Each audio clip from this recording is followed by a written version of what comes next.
Bien, je remercie encore une fois MG Maroc de m'avoir invité. Au fait, c'est pas l'entorse en médecine générale que je vais traiter, parce que moi, ce qu'on m'avait demandé au début, c'était l'entorse de la cheville. Et je viens de me rendre compte que c'était l'entorse.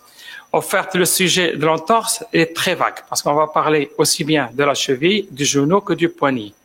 C'est les trois principales entorses qui existent dans le corps humain. Mais de toute façon, c'est l'entorse de la cheville qui est chef de file. C'est en première position, c'est l'entorse de la cheville. Et je vais en parler par la suite. Dans la conduite à tenir, c'est pratiquement la même chose, que ce soit pour l'entorse du genou ou pour l'entorse de la cheville. Donc, en fait, c'est bien de traiter mieux l'entorse de la cheville que de traiter l'ensemble et de survoler l'ensemble sans intérêt pour vous. Il vaut mieux traiter l'entorse de la cheville, l'entorse du genou, mais l'entorse du poignet, elle est vraiment, c'est pas très fréquent, c'est l'entorse de cheville, 80%, c'est l'entorse de la cheville. Bien, donc, plusieurs fois dans nos cabinets ou bien sur le terrain, on reçoit des jeunes sportifs qui, à l'occasion d'un accident de sport ou dans la vie commune, ils vont faire un traumatisme de la cheville, ils vont se présenter avec une impotence fonctionnelle, une déformation, gonflement, hématome, et le lendemain, il va avoir une ecchymose. Ça peut évoquer beaucoup de choses, ce traumatisme de la cheville. Entre autres, ça peut éventuellement évoquer une entorse. Ces entorses, elles sont très fréquentes. Comme je viens de le dire, c'est la première entorse, toute articulation confondue au niveau du corps humain. Dans des statistiques françaises, ça représente à peu près 6000 entorses par jour. Et ça nécessite 1,2 milliard d'euros par jour. On dépense pour ces 6000 entorses. Donc, vous voyez que c'est énorme. Dans une étude américaine, 27 000 entorses de la cheville par jour. Et c'est très fréquent. Chaque jour, dans nos urgences, on voit au moins 5 patients qui viennent pour un traumatisme de la cheville. Il y a beaucoup de sports qui sont générateurs de ces entorses. En l'occurrence, vous avez le basket, le volleyball et le football. Bien sûr, c'est le sujet jeune qui va faire plus une entorse. Le sujet âgé va faire plutôt une fracture, parce qu'il y a l'ostéoporose. Il y a une prédominance féminine, on n'y peut rien, mesdames, vous avez une laxité constitutionnelle. Alors, malheureusement, ces entorses, ils vont entraîner chez 20% des patients des séquelles, et c'est ce qui est très grave.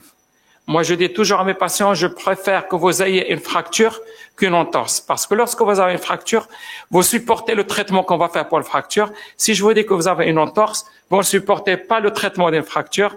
Et par la suite, vous allez être mal suivi et vous allez mal guérir, mais vous allez avoir des séquelles qui vont durer toute la vie. Alors, ces entorses, c'est quoi? En fait, c'est des lésions secondaires à un traumatisme, plus souvent dû à un mécanisme indirect, au niveau de la cheville.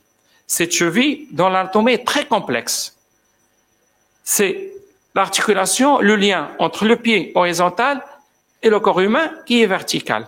Donc, il y a beaucoup d'articulations, il y a beaucoup de ligaments. Donc, on peut avoir des entorses de plusieurs articulations. Donc, plusieurs ligaments qui existent dans cette région, tous ces ligaments peuvent être le siège d'une entorse, en l'occurrence, une lésion de ces ligaments. Donc, bien sûr, on va voir. Donc, dans ce cas, on va voir l'entorse latérale, c'est le ligament latéral, collatéral ou bien qu'on appelle aussi le ligament externe, ligament latéral externe. On va voir collatéral interne, le ligament collatéral interne, au niveau de la malléole interne. On peut avoir une entorse de la syndesmose, c'est le ligament intertibio-péronnier inférieur qui va être le siège de cette lésion. On peut avoir une entorse au niveau du moyen du pied, au niveau de l'articulation de l'ischion.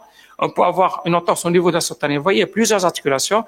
Donc, c'est pas uniquement l'entorse latérale qui va exister au niveau de cette cheville. Mais le chef de file, ça reste bien sûr l'entorse latérale, le ligament latéral externe, qui est lésé. Ça représente 80%. Ce ligament collatéral latéral au ligament externe, c'est le ligament qui va relier le péroné avec le calcanéum et l'astragale. Lui-même, il est fait de 3 faisceaux. Le faisceau antérieur, entre le péroné et l'astragale, le faisceau moyen entre le péroné et le calcanéum, et le faisceau postérieur entre le péroné et le calcanéum. Donc, chacun de ces trois faisceaux peut être le siège d'une lésion. Et selon lequel est atteint, on va parler d'entorse bénigne, moyenne et grave. Et par la suite, l'attitude thérapeutique va changer. Donc ça, c'est des notions très importantes à savoir parce que tout ce qui va suivre par la suite, notre attitude, notre conduite à tenir, elle dépend si on a bien compris la localisation de la lésion. Donc le mécanisme, j'ai dit tout à l'heure, le plus souvent après un pied équin, une inversion du pied. Donc vous avez ici, comme ça, mise sous tension du ligament latéral externe. Le plus fréquent, c'est le ligament latéral externe. Pas le ligament latéral interne. C'est la malléole externe, c'est le côté externe, le ligament latéral externe. Le plus souvent, c'est dans ce mouvement-là, mouvement d'inversion, pas d'éversion. Ça, c'est l'éversion, ça, c'est l'inversion. Mise sous tension de ce ligament, on va avoir une déchirure, une rupture, une élongation, on va avoir tous les stades. Donc, mise sous tension, ce que je viens de dire, mise sous tension de ce ligament, on peut avoir une rupture ligament antérieur, ligament moyen, faisceau antérieur, faisceau moyen et le faisceau postérieur. Le varus, le mécanisme par varus représente 85%. Donc, pratiquement tous les patients qui arrivent avec une entorse, c'est ce mouvement-là, ce mécanisme qui est responsable de cette entorse. Et selon la violence de ce traumatisme, s'il est très violent ou moins violent, on va voir en premier rupture du ligament du faisceau antérieur, vous avez en 1. C'est encore violent, on va avoir le 2, le faisceau moyen, et le troisième faisceau. Donc on peut dire que si on a les trois faisceaux, c'est une entorse grave. Si on a un seul faisceau, c'est une entorse bénigne. Si on a deux faisceaux, c'est une force moyenne gravité. Donc plus l'articulation est instable, plus c'est grave, c'est logique.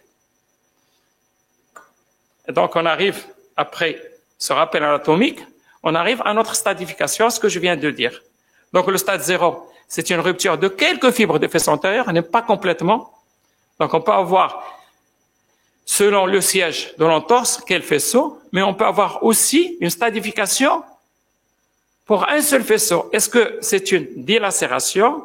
Est-ce que c'est une petite fibrillaire, rupture fibrillaire ou une rupture complète? Donc il y a deux stadifications à avoir, à évaluer pour dire est-ce que c'est grave, est-ce que c'est pas grave. Donc nous avons le stade 1, rupture isolée du faisceau antérieur. Il faut savoir que 2/3 des cas, c'est des stades 0-1. Donc, relativement, c'est des entorses bénignes qui, la plupart du temps, vont passer inaperçues, qui, la plupart du temps, ne seront pas traitées, qui est la plupart du temps responsable de ces 20% de séquelles qu'on retrouve par la suite. Vous voyez? C'est pour ça que je préfère une fracture. Il fait la radio, on voit la fracture, il est orienté, il est bien traité. Lorsqu'on fait la radio, on ne voit pas la fracture, surtout dans les urgences ou dans des cabinets. Il fait la radio, il n'y a rien, alors il n'y a rien. Prenez un traitement et vous partez. Donc, il faut savoir bien examiner le patient et bien évaluer et la localisation. C'est facile, vous pouvez le faire, et le degré de gravité. Le stade 2, rupture des faisceaux antérieurs et moyens, et le stade 3, rupture des trois faisceaux. Et comme j'ai dit tout à l'heure, nous avons même des lésions au sein du même tendon. Donc, ça, c'est un tendon normal. Là, c'est juste une élongation. Là, c'est une déchirure partielle. Et là, c'est une déchirure complète. Alors, à ce stade, vous avez reçu ce patient sportif. Qu'est-ce que vous allez faire? Quel est votre souci premier? C'est confirmer le diagnostic. D'accord? Le but, c'est confirmer le diagnostic. Ce que je viens de dire, à quel niveau il y a l'entorse, quel ligament il est lésé, est-ce que c'est grave, est-ce que c'est pas grave, et tout ça, il peut être fait par un examen. Éventuellement, pour tout ça, pourquoi? Pour évaluer le bilan de gravité, pour mieux adapter le traitement par la suite. On va voir tout ça par la suite. Alors, ce que je viens de dire, Est-ce c'est une entorse du ligament collatéral latéral, la plus fréquente, ligament latéral externe. D'accord? Ça, c'est typique. Est-elle isolée? Est-ce qu'il y a d'autres? Une entorse, on peut avoir une entorse du ligament latéral externe avec une entorse du ligament latéral interne, du côté interne. On peut avoir beaucoup de choses. Au niveau de l'isphront, du médio-pied, est-ce qu'il est isolé? Est-ce qu'il n'est pas isolé? Et combien de faisceaux sont atteints pour mieux évaluer le degré de gravité. Et donc, ça commence toujours par un examen clinique. Donc, voilà ce que vous devez faire. C'est un examen clinique bien conduit et vous pouvez répondre à toutes les questions que je viens de vous poser. Et c'est à la portée des médecins généralistes. Médecins du sport, médecins généralistes, qui s'intéressent un petit peu à l'appareil locomoteur, peuvent faire ça. On n'a pas besoin de l'envoyer chez un orthopédiste. De toute façon, c'est ce que je vais faire la même chose. C'est ce qu'on va faire, nous aussi, on va faire comme ça, ce qu'on va dire. Donc, comme n'importe quel examen, on commence toujours par l'interrogatoire. Donc, l'âge, la taille, le poids, le sport, à quel niveau du sport, est-ce que c'est un sportif de haut niveau, est-ce que c'est pas un sportif de haut niveau, les antécédents traumatiques, est-ce qu'il a déjà eu des traumatismes, parce qu'on peut avoir des entorses chroniques, des entorses récidivantes. Là, on est dans le cadre de l'entorse récente. Mais on va pas avoir des entorses chroniques, à chaque fois qu'il fait des faux mouvements, il garde toujours des séquelles. D'accord? La motivation, est-ce qu'il est motivé pour retravailler, pour reprendre le sport? Parce que tout ça va dépendre de la stratégie thérapeutique par la suite. Un sportif de haut niveau, on va pas le traiter de la même façon que monsieur tout le monde. Donc le traitement, il diffère. Aussi selon la stadification et la bénignité de l'entorse que selon l'activité de la personne. D'accord? Les circonstances de survenue, est-ce que c'était pendant la marche, est-ce que c'était pendant la randonnée, pendant le sport, la montée des escaliers, pour essayer de trouver un mécanisme pour nous orienter dans quelle lésion, de quel ligament. Donc il va vous parler, il va vous dire, il y a une sensation de rupture, déchirure, déboîtement, j'ai eu des douleurs aiguës, parfois syncopales, il peut faire un choc vagal. C'est très douloureux, parce que vraiment c'est une déchirure. Il peut avoir une douleur, même un choc vagal, d'accord? L'impotence. Alors en général, lorsqu'il est dans un match de foot ou dans un match de basket, l'impotence n'est pas immédiate. Il a mal. Il peut reprendre son match, mais une demi-heure après, c'est une entorse assez grave. Vous le voyez après, il reprend le match. Après, l'entraîneur, il dit non, arrêtez, on le fait sortir. Parce qu'il reprend pendant 10, 15, 20 minutes, après, il peut plus. Donc, il peut être impotence immédiate, et ça va plutôt vers la fracture. Une retardée, ça va plutôt vers l'entorse. Voilà. Une tuméfaction, c'est normal. Il y a un hématome, c'est logique. L'ecchymose, il ne va pas venir rapidement, c'est après. C'est le soir ou le lendemain.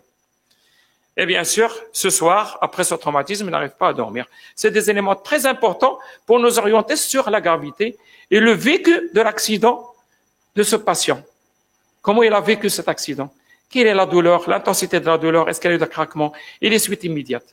Tout ça pour évaluer ce que je viens de dire, je le dirai toujours, la gravité de l'entorse, parce que le traitement est très important, il faut bien traiter ces entorses.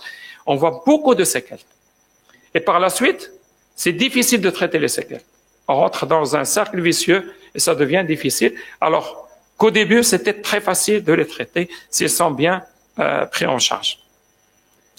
Alors, la déformation, donc l'inspection, on a vu l'interrogatoire. L'inspection, on va voir quoi? On va voir la déformation. Si elle est globale, tout le pied, c'est moins en faveur d'une entorse, c'est plus en faveur d'une fracture. Ou bien, au nid de pigeon, localisé au niveau de la malléole externe et sous la malléole externe. Ça, c'est très évocateur d'une entorse.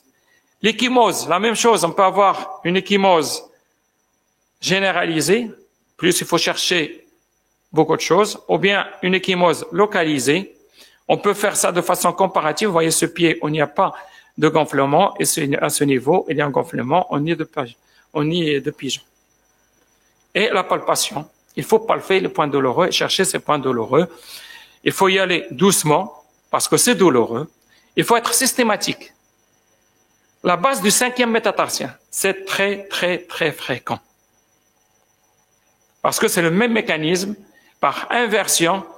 Au niveau de la base du 5e métatarsien, il y a le ligament des péronniers, les muscles péronniers qui sont là. Ils arrivent et le fort péronnier va s'installer au niveau de la base. si je fais un mouvement forcé d'inversion, il va tirer sur la base, il va casser. Et on n'a même pas besoin de radio. Vous appuyez sur la base du cinquième et la malle, c'est une fracture à 99% des cas. Ça ne rate jamais. Donc, vous voyez, c'est très important.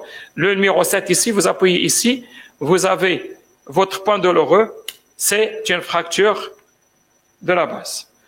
Le 5 et le 6, c'est l'astragale, fracture de l'astragale. Le 5, c'est le faisceau antérieur. Le 3, c'est le faisceau moyen. Le 2 et le 8, c'est le faisceau postérieur. Parce que le faisceau postérieur, malheureusement, il se divise encore en deux. Donc, moi, je n'ai pas tout développé, mais sachez que c'est des points de l'ordre qui sont très importants à examiner pour savoir à quel niveau est la malle et par la suite définir l'intensité et la gravité. L'intensité du traumatisme et par la suite la gravité. Alors, les points d'ordre, on en a parlé. Donc, point examiné en avant de la malléole et sous la malléole. Si la malle sous la malléole externe, c'est que c'est une entorse à 100%.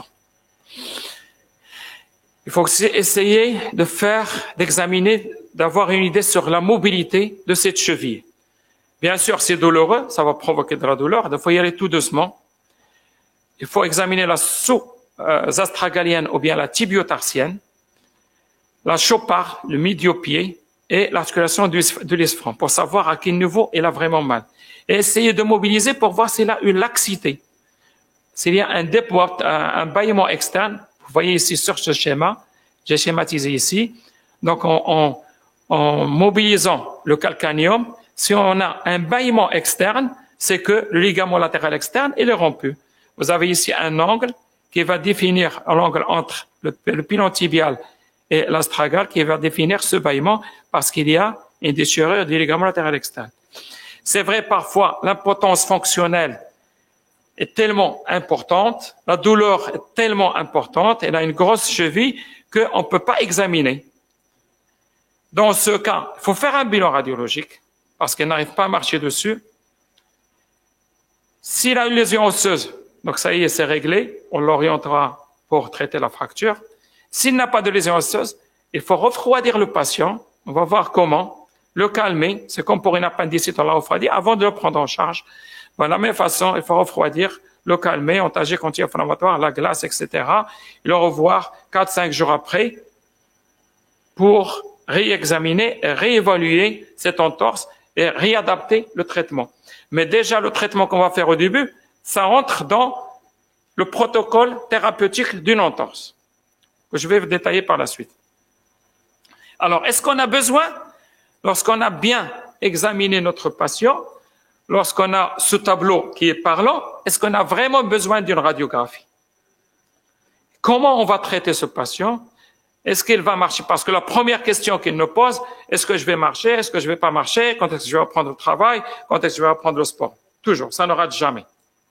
Donc, c'est les questions auxquelles on va répondre. À votre avis, vous, qu'est-ce que vous faites à ce niveau? Vous recevez des patients. Vous recevez des patients qui ont des entorses. Je suis sûr, tout le monde le reçoit. Voilà. Exactement. Alors, la palpation, comme j'ai dit, les points systématiques. Voilà. S'il n'y a rien au niveau de la malléole, pas de la base de cinquième, et la malle sous-malléolaire, c'est une entorse. Il n'y a pas de déboîtement, il n'y a pas de subluxation. Vous pouvez déjà commencer à traiter. D'ailleurs, il y a les critères d'Ottawa, les examens complémentaires, on va parler, donc, en l'occurrence, la radiographie. Il y a les critères d'Ottawa. Parce qu'on ne va pas faire les radios à tout le monde. Ça coûte cher. Ça coûte cher pour le gouvernement. C'est pas uniquement ça. Les critères d'Ottawa, ça a été fait au Canada. Les gens qui sont riches, qui ont beaucoup d'argent, ils ne font pas la radio chez tout le monde. Alors, chez nous, au Maroc, on le fait à tout le monde. On s'en fout. Les urgences, عندنا في l'hôpital, اللي جا ما كيقلبوش كاع, même pas. Il n'a même pas examiné de loin. شنو عندك؟ رجليك هاك, la radio, sire. Ils ont tort. C'est malheureux. Il ne s'est même pas levé de sa chaise pour aller examiner cette cheville pour savoir est-ce qu'elle a vraiment besoin de radio ou pas. Va faire la radio. Après, on verra. Pardon? Oui, mais le patient réclame... Alors, je suis orthopédiste. Tous les malades qui viennent me voir, 100% ils réclament la radio. Ça, c'est logique, c'est normal.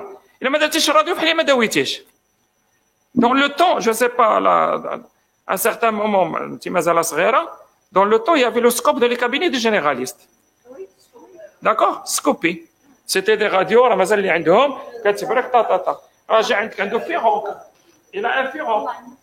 عنده un فيرونك. كتدخلوا في سكوبي ما كدير والو. طلع عندها بس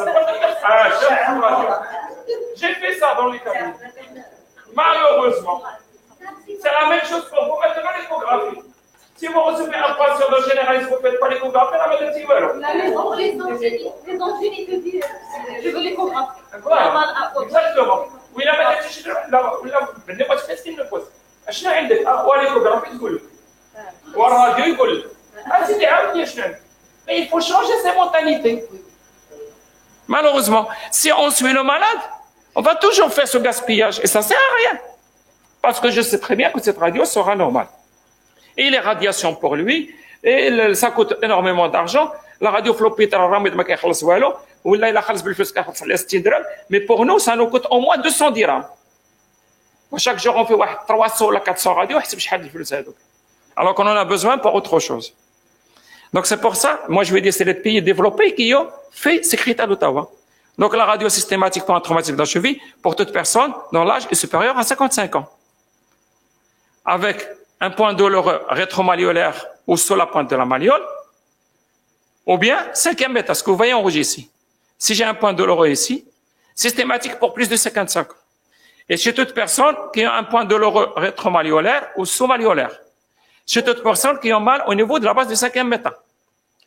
Chez toute personne qui a mal au niveau du côté interne, la malléole interne, au rétromalléole ou la pointe, ou au niveau du scaphoïde. Ça, de façon systématique. Voilà ces critères écrits. Ou bien chez toute personne qui n'arrive pas à marcher, à faire 4 pas. Même pas 4 pas, il n'arrive pas à les faire. Là, vous faites une radio. Donc, si on applique ces critères, supérieur à 55 ans, parce que il y a de fortes chances que ça soit une fracture. Il ne va pas passer inaperçu. Le jeune ne va pas faire une fracture. Et puis, si on a des points d'appel pour faire ces radios. Alors, la radio, comment la faire? Pardon. Comment la faire? Qu'est-ce qu'il faut faire comme incidence? Ben, c'est des radios standards. Phase profil, phase strict, profil strict. Ce que vous voyez ici, ça c'est la phase, ça c'est le profil. Et un déroulé de l'avant-pied, des 3/4, pour mieux voir le 5e métatarsien que vous voyez ici. Voilà, à la droite. L'image à droite là-bas. Donc là, vous voyez tout le lisfranc, l'articulation du lisfranc, c'est celle-là. C'est entre les tarses et les métatarses. Et l'articulation de Chopard, c'est entre l'astragale et le calcaneum avec le cuboïde et le scaphoïde. C'est cette articulation qui est là. Pour mieux voir tous les audiotarses, pour savoir que s'il n'y a pas une fracture, etc. On peut s'aider par des radios, mais c'est pas dans le cadre d'urgence, ça c'est dans le cadre de suivi, par des radios dynamiques pour voir s'il y a une laxité. Donc, en maintenant le mécanisme qui a causé ce traumatisme, c'est-à-dire l'inversion, on prend la radio et on voit qu'il y a un bâillement externe qui témoigne d'une lésion du faisceau. Alors, si on a cet angle rouge ici, vous voyez sur l'image à droite, vous voyez avec ma souris, si l'angle est entre 10 et 15, rupture du faisceau antérieur, entre 20 et 25, rupture des deux faisceaux, antérieur et moyen, c'est plus de 30, c'est une grande laxité, tous les faisceaux sont déchirés. Donc ça, c'est pour la gravité. Et on peut faire aussi sur le profil, c'est simple, le talon sur un objet surélevé et en faisant un point sur la jambe, il y aura une subluxation. Vous avez l'astragale, elle est là, le tibia, elle est là, il est subluxé en avant. Ça veut dire que les attaches sont rompues. Donc c'est une subluxation. Et donc ça nous témoigne sur la gravité de cette entorse. Bien sûr, ces radiodynamiques, on ne les fait pas dans l'urgence parce qu'il a mal. C'est impossible.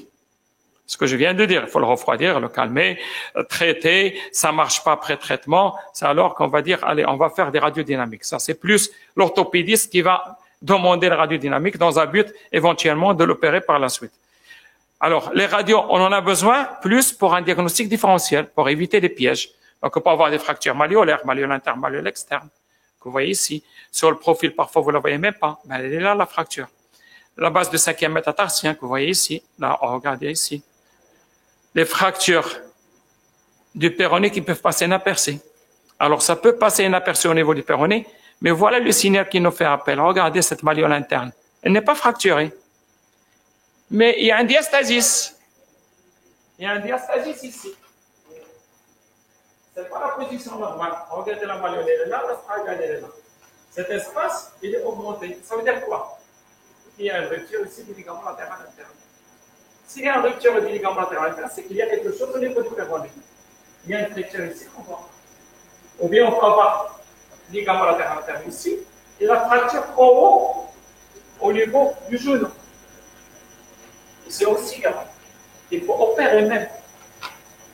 Donc il faut bien analyser les radios. D'ailleurs, le but de ces radios, c'est pour éliminer ces pièges.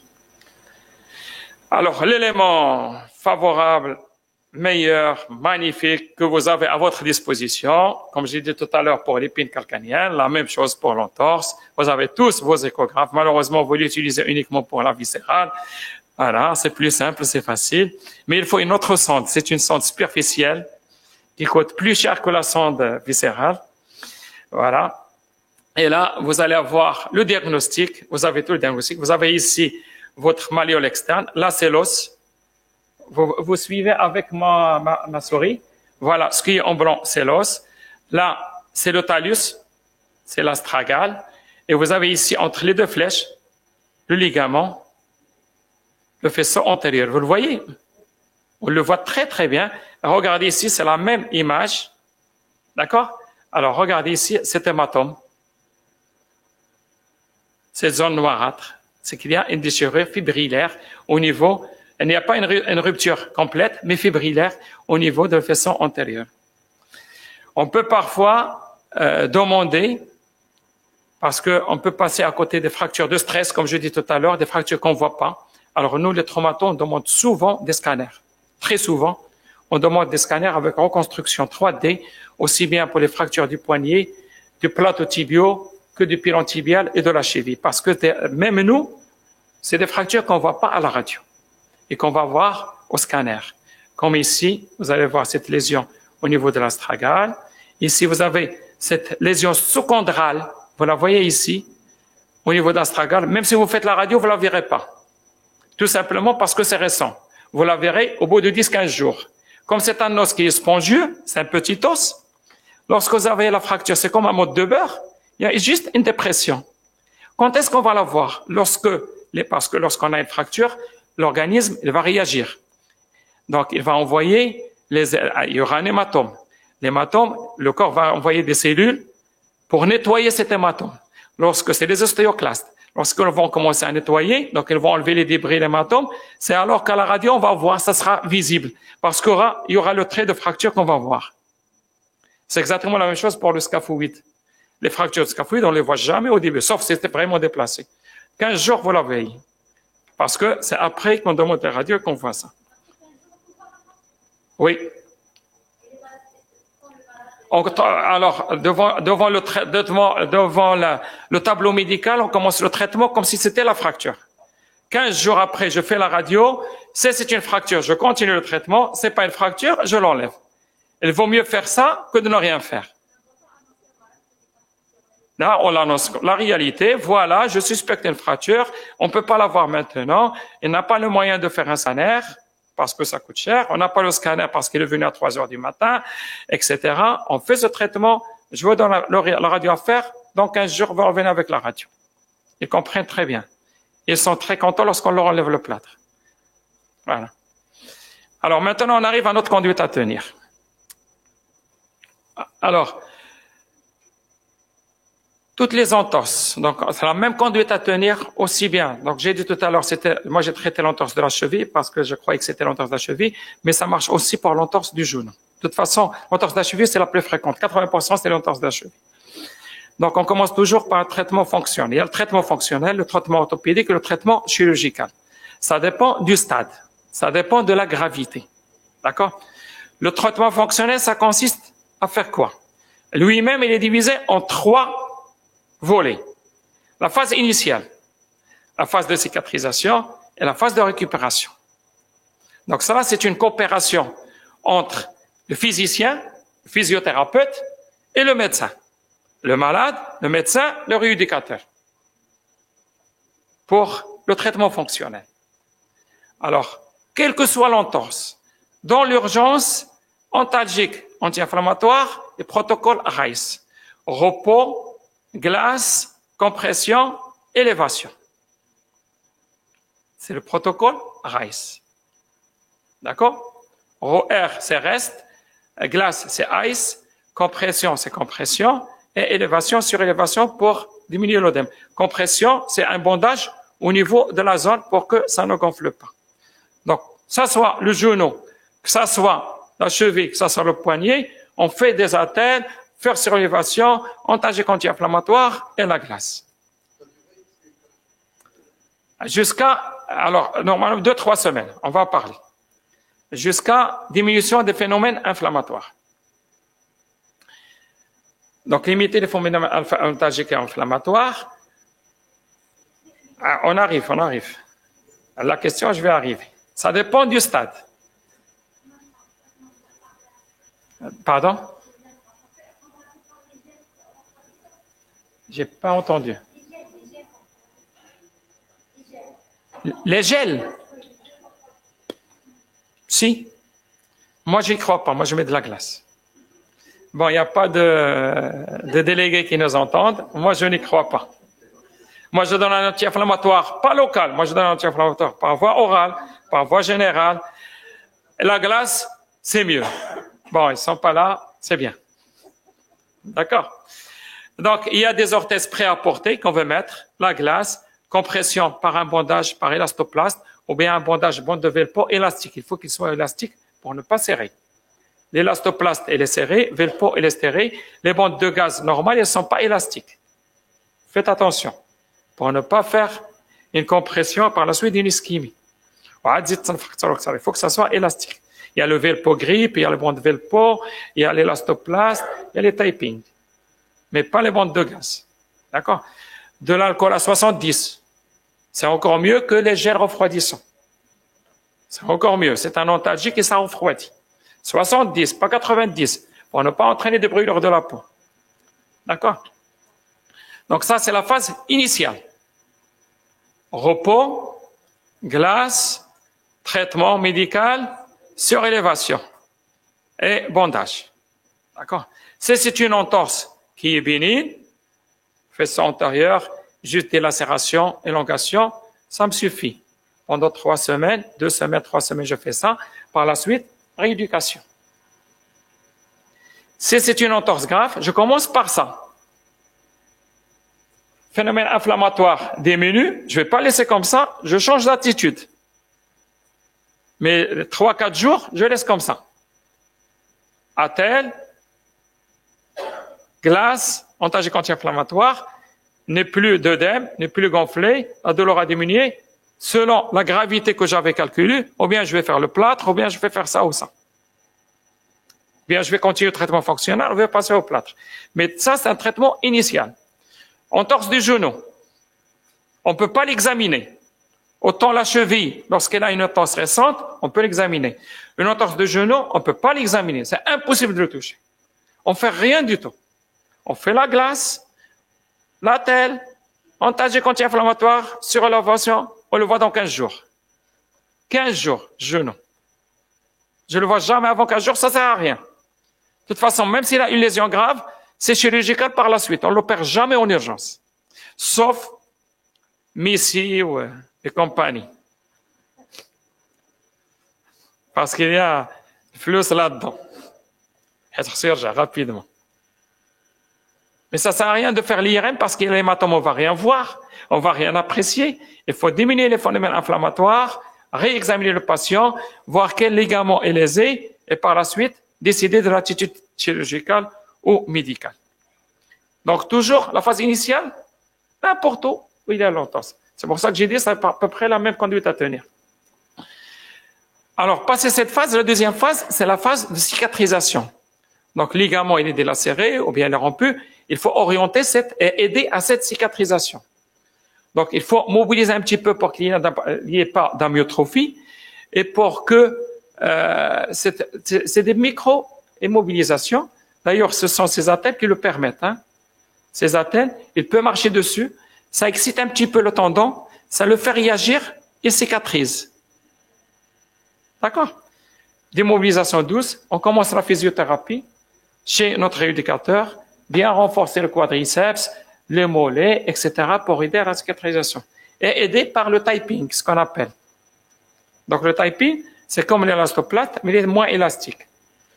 Donc sur le trajet du ligament, vous avez vu, donc des bandelettes, parce qu'on lui dit de marcher avec une attelle, et pour aider à cette cicatrisation, donc c'est comme si on diminue la force entre le typing et le ligament, par deux.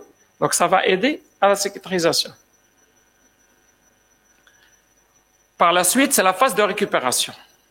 Donc on a fait la phase initiale, la glace anti-inflammatoire, etc. La deuxième phase, la phase de mobilisation et immobilisation, ça dépend du stade.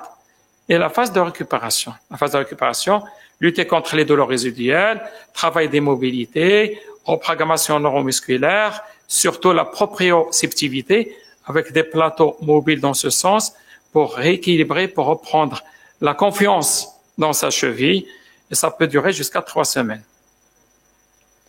Donc ça, c'est le traitement fonctionnel. Ça, c'est pour le stade 0 et 1. Vous avez fini jusqu'à maintenant. Alors maintenant, les entorses relativement graves, faisceau moyen, faisceau antérieur, qui sont rompus. Donc là, on va immobiliser complètement. Pendant 6 semaines. Botte plâtrée pendant 6 semaines. Vous voyez, c'est pour ça qu'on préfère le traitement fonctionnel que le traitement orthopédique, parce que c'est 6 semaines d'invalidité.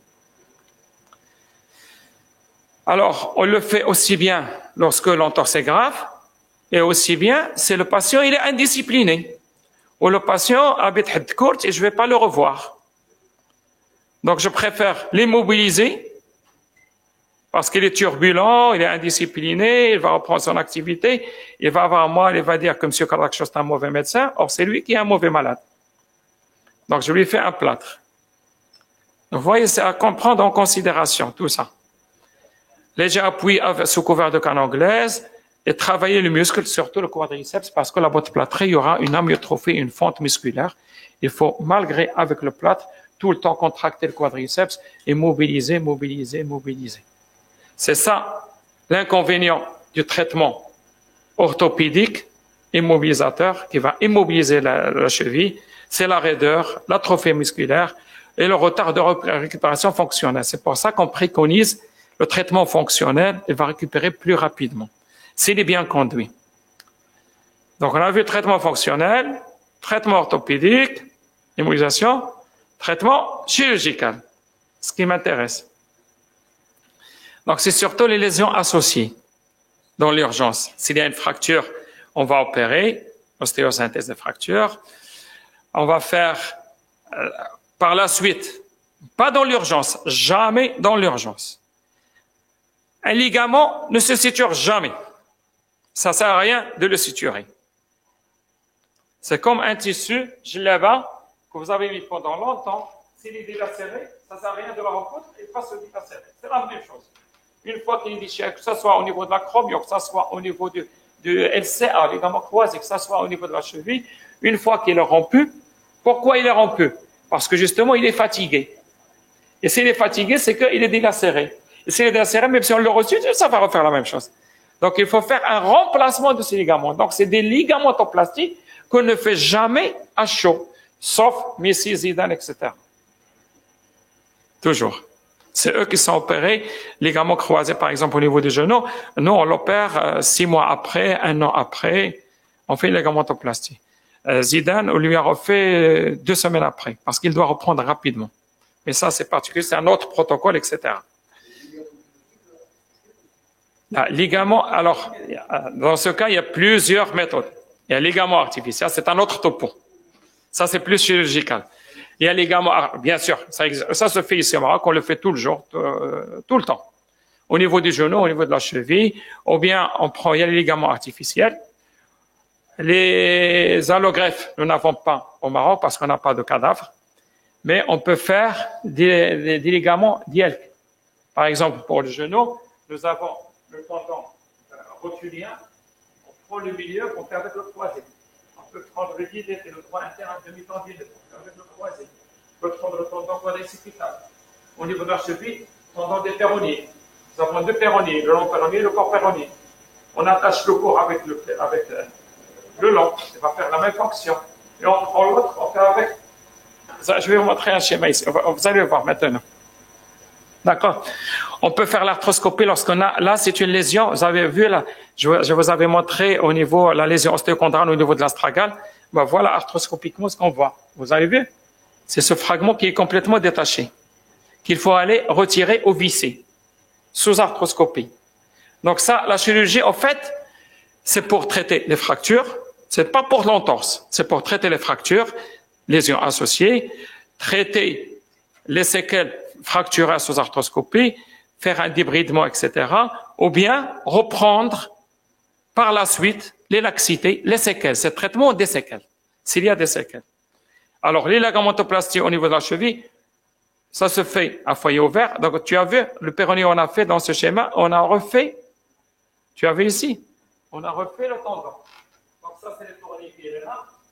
On a laissé un qui est parti pour faire sa fonction. L'autre, on l'a pris, on l'a passé par le latin, on a fait l'autre tour, on a refait ici. Donc, nous avons le faisceau moyen et le faisceau antérieur. Et on fait des vis ici. Maintenant, la mécanique. C'est simple, c'est rapide. Et vous voyez le même schéma, voilà ici, c'est expliqué. Donc, le péroné, on a coupé ici, voilà, c'est mieux. Vous avez, il est parti. Et l'autre, on a fait avec le tour. Ça fait fonction, il n'y a plus de laxité. Et ça, c'est courant, on le fait de façon systématique. Donc, on a vu toutes les possibilités thérapeutiques. Maintenant, les indications. Selon le stade. Alors, il faut apprécier deux choses pour cette gravité. Quel faisceau est atteint? Et quel est le degré d'atteinte de ce faisceau? Est-ce que c'est juste une élongation, une rupture complète ou une dilacération? Ça dépend de l'intensité de la douleur, de l'œdème. Il faut apprécier ça. Il faut savoir bien examiner, apprécier ceci. Est-ce qu'il y a un bâillement? S'il y a un bâillement externe, ça veut dire que les trois faisceaux sont rompus, donc c'est grave. Dès que le faisceau moyen et le faisceau postérieur sont atteints, c'est grave. Parce que tout simplement, même lors du mécanisme, les trois faisceaux, lorsqu'on a en inversion, le faisceau moyen et postérieur sont détendus. C'est le faisceau antérieur qui bloque en premier. Donc, si on a une rupture des faisceaux moyens et postérieurs, ça veut dire que le fil est parti beaucoup très loin en inversion. Donc, il a complètement déchiré le trou. Donc, toujours, quel que soit le stade, quelle que soit la gravité, protocole RICE. Glaçage, repos, surélévation, compression. Normalement, on a une guérison 1 à 3 semaines. C'est une simple délacération, une petite élongation, 1 semaine. C'est une petite rupture, 3 semaines. À tel, le protocole RICE qu'on a expliqué tout à l'heure. Le stade 2, immobilisation rigide, semi-rigide, discipliné, non discipliné, etc. Plâtre s'il est indiscipliné, s'il est loin de tout centre médical, donc il vaut mieux faire le plâtre. Et là, c'est une guérison en 2 à 6 semaines. Si on fait un plâtre, c'est 6 semaines. Ça ne sert à rien de faire un plâtre et d'enlever au bout de 3 semaines, ça ne sert à rien. C'est comme si vous n'avez rien fait. Un ligament, si vous espérez sa cicatrisation, c'est 6 semaines. Pas avant 6 semaines. Le stade 3, c'est le traitement orthopédique. 4-6 semaines, voilà. Alors, en conclusion, et on termine. Donc, la stabilité de la cheville, quand elle est stable, c'est un traitement fonctionnel. Quand il est instable, c'est immobilisation si le patient est discipliné, immobilisation par des attelles ou bien par plâtre quand le patient est indiscipliné. Voilà. Chirurgical, c'est uniquement les fractures et les séquelles, ligamentoplastie chez le sportif. Alors, il y a même le monsieur tout le monde qui peut parfois supporter, parce qu'il ne fait pas de sport, il peut supporter une laxité. Il peut vivre avec. C'est pas un problème. Ce n'est pas mal. On n'opère pas parce qu'il y a une laxité, on n'opère pas la radio, on opère le malade. Donc, s'il a mal, s'il a une instabilité, on l'opère. Sinon, ça ne sert à rien de lui faire une ligamotoplastie. Donc, c'est des lésions qui sont très fréquentes. C'est les premières entorses, toute articulation du corps confondu. C'est le sujet jeune. Ça entraîne des troubles à court et à moyen terme, surtout des troubles fonctionnels par la suite, beaucoup de séquelles. Donc, il faut savoir localiser le lieu de cette entorse, le type de cette entorse, la gravité de cette entorse, attention aux lésions associées. En l'occurrence, et c'est très, très, très fréquent, la fracture du 5e métatarsien, dont le diagnostic est clinique. D'accord? Alors, nous avons des séquelles, c'est surtout pour les patients qui passent inaperçus, qui sont maltraités, mal pris en charge. Et puis, vous avez vu, il y a des options thérapeutiques qui sont bien établies.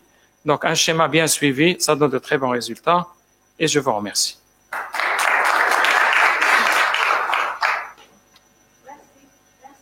Est-ce que vous avez des questions? Pas de questions. On a 45 minutes. Mais moi, c'est notre quotidien. Est-ce que vous avez des questions? Les questions, non? Voilà, كيف ولا ثيرابي؟ لا لا كان يلا إندو Alors, quand les entorses, décidément, il faut, alors, les invoques plusieurs fois, alors c'est très fréquent, ça c'est les séquelles dont je parle, c'est 20%. Après, on pourrait dire, le phénomène inflammatoire, le deuxième ou troisième récidive, et là, il faut faire des clichés dynamiques, l'IFR, évaluer le patient, ça c'est leur profil. Ça c'est leur profil. Évaluer les conséquences de ça. Est-ce que c'est gênant pour lui dans son travail? Est-ce qu'il est sportif? Est-ce qu'il n'est pas sportif? Est-ce qu'il est gros? Est-ce qu'il n'est pas gros? Pour discuter avec lui la possibilité de faire une ligamotoplastie. Voilà, parce qu'il y a une... La dernière. Oui. 6 semaines.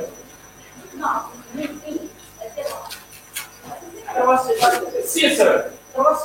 Je donne toujours 6 semaines pour le certificat médical parce qu'entre 3 semaines, on espère la cicatrisation. Il y aura toujours une période de réadaptation. Toujours. Donc, il ne faut pas en prendre juste après. Regardez cette différence. Regardez cette carte zigou. À stade 1, stade 0 ou 1, regardez 6 semaines. Stade 2 et 3, il y a le problème, regardez 2 mois. Et les gens ont vu le cas reprendre la rééducation. C'est pour ça qu'on a dit que les autres, ils sont aussi graves si ce n'est pas plus grave que les fractures. Parce qu'il y a une impotence pendant une longue période. Pour les capacités de ça dépend du patient, de son activité. Parce qu'on peut pallier à ce déficit de médicaments en tonifiant les muscles des péronniers, le jambier antérieur, etc. Ça dépend de ce qu'il fait. Est-ce que c'est un sportif de haut niveau? Il faut opérer. C'est un sportif du dimanche, mais qui ne fait pas de sport. On peut satisfaire ça. Et même des gens qui ne font rien du tout. J'ai un boulot comme ça. Parfois, les gens mettent Les chevilles. Les chevilles, Ça aide. dans le secteur chronique. Mais attention, si on s'habitue à ça, lorsqu'on les enlève, il y aura des agriculteurs. Et lorsqu'on les enlève, c'est la même chose pour le collier cervical. Il faut proscrire les colliers cervicaux. Le collier cervical, ça prescrit pendant 48 heures. 3 jours, pas plus. Phénomène un peu douloureux, il faut l'enlever, parce que sinon, les muscles pas avec le vent, ça va être et vous aurez plus de mal. Merci. Merci à vous.